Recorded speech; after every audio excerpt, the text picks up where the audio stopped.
Let's dive into interest, dividends, gains, or losses. So we've already dealt with how to classify a financial instrument as either asset, liability, or equity. But now, how will we recognize the interest thereon or dividends that we will have to pay? So the payment on equity will be seen as a dividend in the statement of changes in equity. If it's a payment on financial liability, then it's interest or finance charges, and this will be in profits or loss. If it is receipts that we will receive on a financial asset, then it is other income or dividends received in P&L.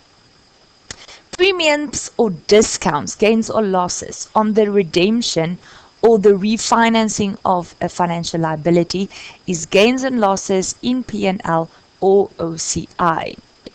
The premiums and discounts, gains or losses on redemption or refinancing of equity will be only gains or losses in OCI in the statement of comprehensive income. So for financial liabilities, premiums or discounts might be either in P&L or OCI. So we will determine later on when we discuss the subsequent measurement. There are no dividends on redeemable preference shares, only interest or finance charges. So how does that work? I mean, this is preference shares, and now we are saying there's no dividends. Do you agree that if it is cumulative redeemable preference shares, then we have to pay the dividends? If we're not going to declare it this year, it will roll forward to next year, but some time in future we will have to pay the dividends. And for that reason, the dividends are actually seen as interest for accounting purposes, as we have this obligation to make a payment. If we look at transaction costs, and please make sure that you tag and flag in your standard. Transaction cost on equity is the incremental cost directly attributable to the equity transaction. So if we did not incur this transaction, there would not have been any transaction cost. So examples will be, and here you can see registration fees, payments, printing, stamp duties.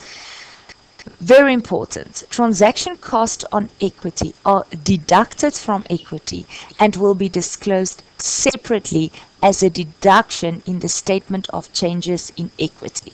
So I'm sure this is something new for you guys. And I've given you an example here. Let's say we issue 100 shares at 200 Rand a share. So do you agree we've issued, so therefore we will receive money, 100 multiplied by 200, and this will be our share capital equity. We incurred share issue costs, that will be transaction cost of 1 Rand a share. So that will be 1 Rand multiplied by 100 shares, and therefore,